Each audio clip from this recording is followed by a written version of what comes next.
మీ భక్తుల ఇంట్లో లేదు అనే మాట వినిపించదని మీరే చెప్పారు బాబా. మాకిప్పుడు వెలుగు లేదు, నీడ లేదు, అసలు మా బ్రతుకుకి అర్థమే లేదు బాబా. మీరు లేని రోజు ఎలా తీరాలి బాబా, ఎలా తీరాలి?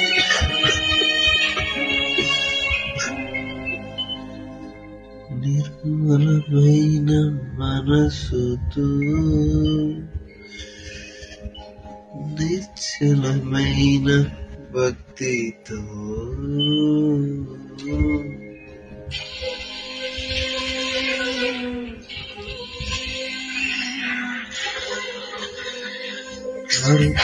తెలవండి